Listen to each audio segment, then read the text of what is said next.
Alrighty, y'all. Here we are in period two of the church's history. I'm personally very interested in the early history of the church for the first few hundred years, so I get very excited about this part.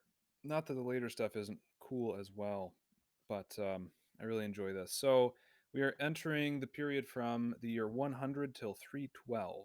You will find out more tomorrow about why we end this period in the year 312 specifically, but from the year 100 to 312, we're just calling this persecution. Now, the mustard seed, recall that was yesterday from the year 33 till 99. That idea of calling the church the mustard seed there comes from that parable that I had you use for Lectio Divina a couple of weeks ago, or a week and a half ago, which is the mustard seed parable where Jesus talks about the kingdom of God being like a mustard seed that starts as the smallest of all seeds of the earth and grows into this great huge tree. And all the birds of the air can build their nests in it. All right, so that was the mustard seed. Now we're in this period of persecution, which is actually a period of huge growth as well. So let's dig into this. A little overview. Uh, as you might have guessed, this is a period of intense persecution, this time exclusively at the hands of the Romans, okay, the Roman Empire. The emperors were very interested in trying to get rid of Christianity. So you have tens of thousands of martyrs. Why did the Roman emperors want to get rid of Christianity? Well, because this claim that the Christian faith makes that Jesus Christ is Lord, Kyrios. Okay, the Lord was the emperor of Rome, and absolute loyalty in the Roman Empire had to be due to the Roman emperor. So these Christians here swore absolute loyalty to a different Kyrios, a different Lord, which is Jesus Christ, and that was bad for politics.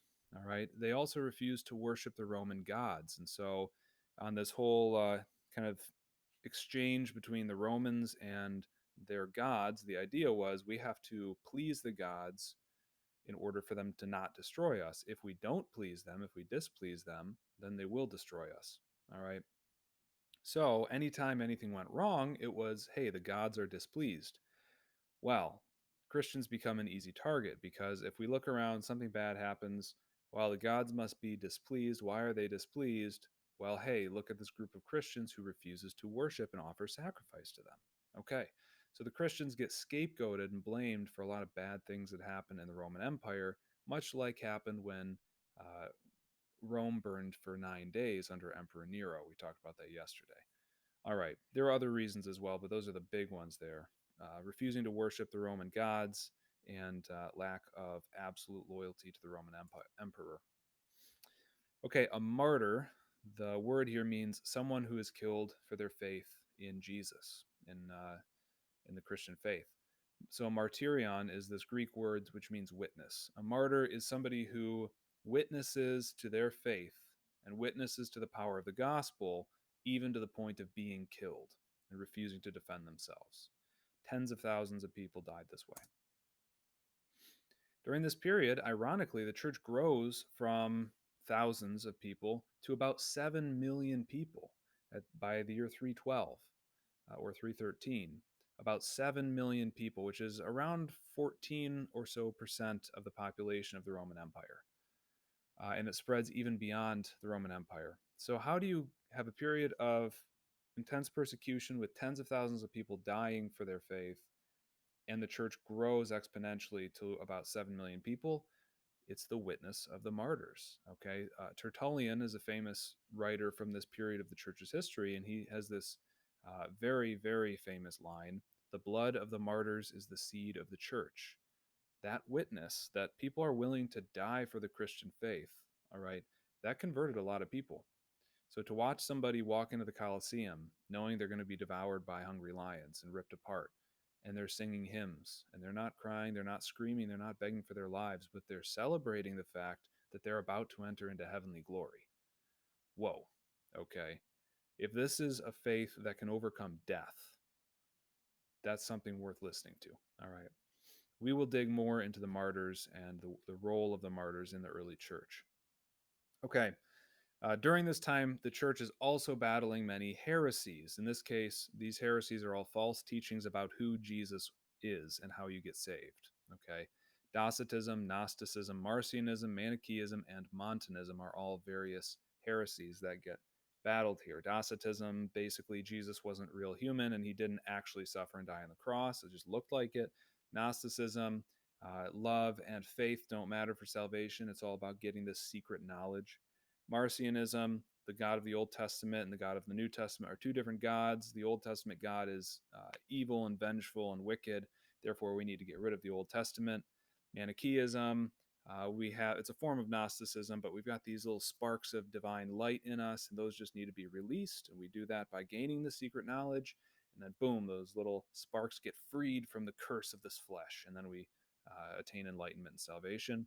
And then Montanism really emphasized private revelations, and so kind of twisted the idea of prophecy and put private revelations over the public revelation that came through Jesus. All right, in a nutshell. Early church fathers and apologists develop and defend the church's teachings, okay, in response to those heresies for the most part, and in response to being persecuted. All right, so the church fathers, these are great pastors and teachers from the early centuries of the church. We will talk about many of them, several of them today, and then many more over the next couple of units, okay? And then apologists. So, an apologist is a writer who explains and defends the church's beliefs and practices. The Greek term apologia means to defend, not to apologize like, gee, I'm sorry I did something wrong, but to defend something. So, Socrates' apology or Plato's apology is Socrates defending himself against the in his trial, why he shouldn't be executed. Okay, so church fathers and apologists. All right, pause the video, answer question one on that Google form, and we'll move forward. All right, this is an image of it's called a basilica. It's a church that is down in the catacombs of Domitilla in Italy. So the catacombs were places of burial, and they were underground burial places that Christians would sometimes hide and even worship during periods of persecution. So they would actually have to literally go underground sometimes to avoid the Roman authorities. And so they built churches down there. So this is the Basilica of St. Nereus and St. Achilles in Italy, underground, which is pretty darn cool. All right, major events. From about 98 till 117, you have a persecution under the Roman Emperor Trajan. Okay. Saint Ignatius of Antioch, who we will talk about, he is killed under this persecution. Okay, there he is. 107, around 107, Ignatius of Antioch is taken captive to Rome. He's a bishop in Antioch, which is now Syria. Okay. And he is taken to Rome, and on his way to Rome, he writes 7 very famous letters now. 6 of them are to different churches, and then one is to a close friend named St. Polycarp, who is also martyred. They try to burn him alive, but the flames don't kill him, so they end up stabbing him. Polycarp. All right, Polycarp also knew the Apostle John, as did St. Ignatius. Okay. All right. Let's see, circa 155 AD. So around the year 155, St. Justin Martyr writes his 2 apologies, again, defenses, not saying I'm sorry, but defending the faith and the practice of the Christians, addressing them to Roman emperors and senators. Okay. So, why the Roman emperors and senators? Because they were the ones persecuting the church, right? So, Justin is trying to defend Christianity and explain why the Romans should not be hating them and blaming them and killing them. So he writes these 2 defenses of Christianity. Around 185, then, St. Irenaeus of Lyon, he writes Against Heresies, which is another very famous early Christian writing. He writes this one to refute Gnosticism, various forms of the Gnostic heresy. A guy named Origen lives for a long time, from about 185 till 254. Origen is not a saint, you'll notice, but he was a great theologian and interpreter of the Bible. He wanted to die a martyr. He didn't end up dying a martyr, but he was tortured and ended up kind of dying from his wounds. So, yeah. But anyway, some of his ideas get condemned as heretical later on, And so he's kind of a controversial figure, but everybody respects him as a theologian and interpreter of the Bible. From 249 to 251, you've got a major empire-wide, Roman Empire-wide persecution under Decius. All right. And then 303 to 311, you have what's called the Great Persecution, another empire-wide persecution. Thousands of people are martyred in this time period. Okay. Antioch. It is in Syria. I'm almost positive of that. But if I'm wrong, don't blame me for being stupid. Okay. Stop, answer question 2, and then we will move forward. All right, here's Ignatius of Antioch being eaten alive by a lion and a hyena.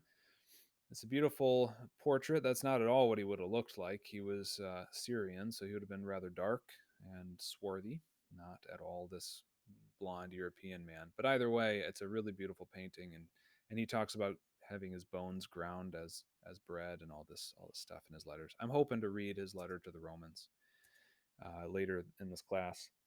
All right, Ignatius here, major people and saints. Ignatius, like I said, bishop and martyr. He knew John the Apostle, so he's a really key source of information on the early church. Talking about the structure of the church with the bishops and the presbyters, the priests and the deacons, the loyalty to the bishop, the primacy of the church in Rome, and so on. And of course, the importance of martyrdom. All right, then St. Justin Martyr, St. Irenaeus, I mentioned them. Tertullian, I mentioned him. Also not a saint because he ended up dying as a heretic. He ended up being a Montanist. But one of the first Latin language Christian writers, okay, also coined the term Trinity to talk about God. Origen, then St. Hippolytus, and then St. Cyprian. Both of them were great theologians. All right, so these are all important theologians and or apologists. Collectively, they're known as either the Apostolic Fathers or Ante-Nicene Fathers. Not anti-Nicene, we'll get to that, but prior to Nicaea. That's where that comes from. Ow, I just stabbed my finger on my guitar strings. I'm bleeding now. Okay, sorry. All right. Then, of course, numerous martyrs. Several of them are well known. You'll recognize these names from Mass. If you listen to what's called the Roman canon as the priest is praying over the Eucharist. Okay. So, Saints Felicity and Perpetua and their babies, both of them, one of them was pregnant, one of them was nursing an infant when they were killed. Their babies were killed too. So, that's in the year 203. Saint Cecilia, another martyr, patron saint of music. St. Lawrence, a very popular one. He was a deacon, killed in 258. Um, Saints Cosmas and Damian, again mentioned in the Roman canon, so about 303 in that great persecution. Saint Lucy and Saint Agnes. Okay, they're both killed during the great persecution. So, a lot of men and women martyrs. Okay, this is really a great period of heroic witness. There's also a lot of people who refuse to live up to that call to martyrdom as well. But we won't talk about that right now. All right, go ahead and pause, answer question 3. All right, this is another painting of a martyrdom early on. Now, Saint Euphemia, I don't know much about her, and we're not talking about her here, but I thought it was a beautiful painting. So in the Colosseum here, she's being eaten by lions, and she's looking up to heaven, and she's basically being beckoned up there. I think you see Jesus's face up there, calling her home, perhaps. All right. Okay, so that's the overview. Now pick one of these figures or events or topics, look them up in your textbook, write a 1 paragraph summary on that Google form, and then submit. And then tomorrow we'll talk about a major paradigm shift, you could call it, in the history of the church. All right, thank you.